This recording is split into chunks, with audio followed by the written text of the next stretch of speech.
Hey yo yo yo! Salut les turfeuses, salut les turfeurs, bienvenue pour un nouveau pronostic de Benoît Requin. Ok, place au pronostic du quintet du samedi 14 décembre direction Paris-Vincennes pour le prix de Caumont. Trop attelé, 2700 mètres, 14 partants, réunion 1, course 4, indice de confiance 3 sur 5. Petit retour sur le quintet de ce jeudi. Il y a eu du trouble fait à l'arrivée. Cette vidéo, j'attends avant l'arrivée du quintet de ce vendredi et je reviendrai dessus demain. Ok, c'est parti, on commence le pronostic et on commence avec le numéro 1, If Louzéen, et on écoute Olivier Potier. If Louzéen, il a effectué une assez bonne rentrée à Nantes, là, fin octobre, mais bon, il n'a pas été revu depuis, quoi, voilà. Bon, sinon tout va bien, bon, il travaille de bonne manière, mais bon, il a été éliminé plusieurs fois, hein. Voilà, c'est ça le problème. Je l'ai économisé, bon, pour ce meeting, mais bon, on va être un peu trop juste là, ouais. Un peu trop juste pour le moment. Ouais, ouais. Bah, il lui faut du rythme, hein. Ouais, c'est ça en fait, ouais. Ah, la grande piste ne lui posera pas de problème, mais bon. Ouais, ok, merci pour cette motivation extrême. Waouh, comment il est motivé, Olivier, ce matin! Il faut boire du café, mon pote, faut se réveiller. Non, non, sérieux. Non, mais t'es là comme ça, t'es nonchalant! Mais réveille-toi, Olivier! Non, mais vraiment, vraiment, il faut se réveiller là. Non, mais sérieux. Ah oui. Il y a un proverbe qui dit: «Réveillez-vous, très cher, hein, il est plus tard que ce que vous ne pensez». Enfin bref, ce numéro 1 pour ma part, je ne l'ai pas retenu. On passe au numéro 2, Ilio Manetto, et on écoute Erno Zirmay. Ilio Manetto s'est imposé plaisamment à Mokanchi le mois dernier. Bon, il avait également très bien couru auparavant à Anguin, hein, dans un lot semblable. Il négocie désormais mieux les tournants à main gauche. Bon, alors certes, il n'a jamais réussi à se distinguer à Vincennes, mais il n'était pas aussi maniable qu'actuellement. Il est au top et je compte sur lui pour jouer les bons rôles de ce quintet. Eh bien, moi je compte pas sur lui pour jouer les bons rôles de ce quintet, mais plutôt pour compléter ce quintet, hein, c'est différent. Voilà, on n'a pas la même vision, Ernaud et moi. Lui, il le voit pour les bons rôles, moi je le vois pour compléter. Donc je l'ai gardé en toute fin de combinaison. On passe au numéro 3, Ipso du Fer, et on écoute Christophe Mirandel. Ipso du Fer a réussi à se mettre en évidence ces derniers mois dans les épreuves à réclamer, voyez-vous. Samedi, il s'attaque à plus forte partie. Ah, mais bon, tu vois, j'ai pas trop le choix des engagements. Ah, donc on prend ce qu'on a. Oui, c'est comme ça. Ouais, ouais, ouais. Bon, maintenant, on va rester positif, hein. Cette sortie va lui permettre de se maintenir en condition en attendant des courses plus faciles. Voilà. Hein, on va se servir de cette course pour courir un petit peu. Voilà, on va les suivre. Hop, hop, ils sont où? Ils sont là. Super. Tu continues. Va comme le vent, pile poil. Bref, face à une telle opposition, hein, il aura du mal à terminer dans les 5 premiers. Effectivement, il aura du mal à terminer dans les 5 premiers. Là, je le rejoins parfaitement, hein. Je ne l'ai pas du tout retenu, ce numéro 3. Je les ai tous préférés à lui, hein. Vraiment, je l'ai mis dernier. On passe au numéro 4, Idéfix Delpa, et on écoute Ernaud Zirmay.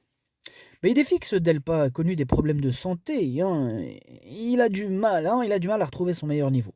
Bon, il doit désormais se contenter de petites allocations. Bon, là, il n'a pas bénéficié d'un bon déroulement de course en dernier lieu, et il n'était pas suffisamment prêt. Bon, là, il va courir en progrès samedi, hein, donc déjà, c'est bien. Il devra toutefois bénéficier de circonstances favorables pour s'immiscer dans le quintet. Oui, c'est vrai qu'il va falloir quand même que tous les astres soient alignés, hein, pour qu'il espère terminer dans le quintet. Rajoutons à cet alignement astral, rajoutons un excellent parcours et quelques défaillances de chevaux en vue, et là, peut-être avec tous ces ingrédients, peut-être le voir terminer, gratter la 5e place. Mais là, autrement, ça va être compliqué. Moi, c'est mon deuxième cheval de complément cadeau maintenant. On passe au numéro 5, Ipsos de Banville, et on écoute Jean-Paul Piton. Écoutez, Ipsos de Banville avait une course à main droite, mais il fallait affronter les étrangers, hein. Voilà. Donc aussi, je le remets à Vincennes. Il a réalisé une belle année et il est très bien en ce moment. Écoutez, je tente le coup de le déférer des antérieurs. Ce sera sans doute un plus, hein. Désolé, on a été coupé. Bon. Je disais, ce sera sans doute un plus, hein, même s'il n'est pas toujours au mieux au niveau de ses pieds. S'il négocie bien le tournant final, hein, il devrait participer à l'arrivée. Ok, il devrait participer à l'arrivée, nous dit Jean-Paul Piton. Bah là, pour le coup, je suis vraiment d'accord avec lui. Il fait même partie de mes préférés. Moi, je l'ai mis carrément 4e. On passe au numéro 6, Iggy Pop de Chenu. On écoute Pierre Pellereau. Iggy Pop de Chenu, bon, il est revenu bien finir dernièrement après une faute en début de parcours. Bon, il a plus son driver, il a plu à son driver, hein, ce jour-là, et il a bien voulu le driver de nouveau. Bon, c'est bien. Bon, maintenant, il se présente dans sa catégorie, hein. Il lui suffirait de ne pas perdre trop de terrain en partant pour prendre une part active à l'arrivée. Oui, bon, il lui suffirait plus de choses que ça, moi, je pense, pour qu'il termine à l'arrivée. C'est pas une impossibilité, attention, mais voilà, c'est pas mon préféré. Moi, je l'ai pas retenu, mais c'est lui le chef et le capitaine, tout de même, hein, de ma petite liste des possibles casseurs de tickets repères, attention. On enchaîne avec le numéro 7, c'est Idéfix Dolmen, hein, et on écoute Guillaume Chavat. C'est à toi, Guillaume. Guillaume. Guillaume. Ah oui, pardon. Oui. Écoutez, Idéfix Dolmen est très ambleur, hein. Pour sa première à la maison, on a retiré du poids. Il s'est trompé à l'entrée de la ligne droite. Bon, il aurait battu son record, hein, sans cela. On va lui remettre du poids pour assurer. Physiquement, il est bien. Je voulais aller en province, mais je me laisse tenter ici. Il sort des réclamés, hein. Il va essayer d'accrocher une petite place. Ok, merci Guillaume. Bon, en tout cas, moi je le mets dans la même catégorie que le précédent cité, à savoir sur ma liste des possibles troubles faits, mais à l'arrière de cette liste, j'en ai que deux aujourd'hui. Maintenant, il n'y a pas beaucoup de partants et le reste, je l'écarte. Bref, on passe au numéro 8, Imoko Atou. On écoute personne, hein, on n'aura pas les commentaires de l'entraîneur, c'est Guillaume Jouve qui est parti pêcher, hein, avec Louis Groussard et bien sûr Captain Ian Barbaro. Ah, Captain Ian Barbaro, amusez-vous bien. Bref, ce numéro 8, c'est lui mon gros regret, c'est lui mon cheval de complément canon portant attention possible, cassage en vue. On passe au numéro 9, Idéal de Rivray, et on écoute Kevin White-Workley. Kevin White-Workley. Bonjour. Idéal de Rivray, il est revenu au mieux après avoir été opéré du cœur il y a tout juste un an. L'entraînement, je le trouve extra. J'ai pu lui redonner de la fraîcheur après avoir enchaîné les courses début novembre. J'ai visé cette course. Il est capable de partir au galop, mais sage, il dispose d'une première chance. On devrait avoir Eric qui est retenu sur Inside Spoken, mais on a Jean-Michel Bazir. Et ouais, vous avez Jean-Michel Bazir, hein, au renfort, attention, en renfort, qui peut faire mal, hein. On connaît la maestra des JMB. Ce numéro 9, moi je l'ai gardé, je l'ai mis 5e. On passe au numéro 10, Igrisoni. On écoute Sébastien Ouivet. Oui, bonjour. Écoutez, Igrisoni fait preuve d'une belle régularité et a encore bien tenu sa partie dernièrement à Chartres. Je profite de cet engagement favorable pour le débuter à Vincennes. Il sera déféré des 4 pieds, ce qui n'a pas été fait depuis le printemps 2023. J'essaie de mettre tous les atouts de notre côté. Il peut mettre à profit son sérieux pour de nouveau accrocher une place. Oui, il pourrait mettre son sérieux pour de nouveau accrocher une place. En tout cas, moi je le pense aussi. Moi je l'ai gardé en bout de combinaison.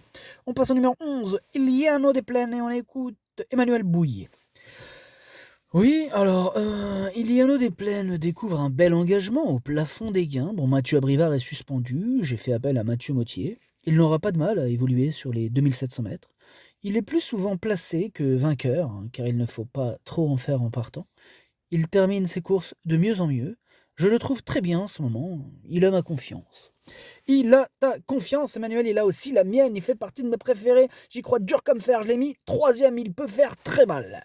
On passe au numéro 12, Iris Intense, et on écoute Charles-Marcel Bruno. Ouais, je vous présente Iris Intense, hein, qui vient de renouer plaisamment avec le succès sur les 2100 mètres de la grande piste. Bon, dans la foulée, il découvre des conditions de course favorables, hein. La régularité n'a jamais été son point fort. Pourtant, il travaille toujours très bien. Certes, il semble plus tranchant sur les courtes distances, mais il lui suffirait d'être décidé pour doubler la mise. Il peut gagner, comme terminer 7e. Eh bien, ça fait peur, cette petite fin de phrase-là. En tout cas, moi, ce numéro 12 m'embête, hein. C'est vrai qu'avec lui, c'est tout ou rien. Donc voilà, soit il gagne, soit il n'est pas là, hein. En clair, c'est ce qu'il veut dire, hein. Et c'est en clair ce qui est, hein. Le pire, c'est malheureusement, c'est la vérité avec ce numéro 12, hein. C'est pas un coup sûr du tout. Mais il peut gagner. Enfin bref, c'est mon préféré, malgré tout, et je l'ai installé en tête. On passe au numéro 13, Imhotep Fromentro, et on écoute Nicolas Rimbaud. Imhotep Fromentro s'est retrouvé à 2 nez au vent dernièrement par les forces des choses, hein. Il n'a surtout pas démérité. Il a bien récupéré a priori, c'est une belle course, hein. Il peut être économisé comme aller de l'avant, c'est selon le déroulement de course, hein. Il a sa place sur le podium ici. Il a largement sa place sur le podium, j'ajoute à Nicolas, hein, ce numéro 13 fait partie d'ailleurs de mes préférés, moi je l'ai mis 2e, et comme le premier, le 12 là, c'est pas du tout un coup sûr, il peut gagner du coup ce numéro 13. Voilà. Et on termine avec le numéro 14, Inside Spoken, et on n'aura pas les commentaires de l'entraîneur, c'est Loïc Groussard, hein, qui est parti pêcher avec ses amis, on l'a dit tout à l'heure, amusez-vous bien. Bref, ce numéro 14, lui aussi je l'ai gardé, mais je l'ai mis 6e.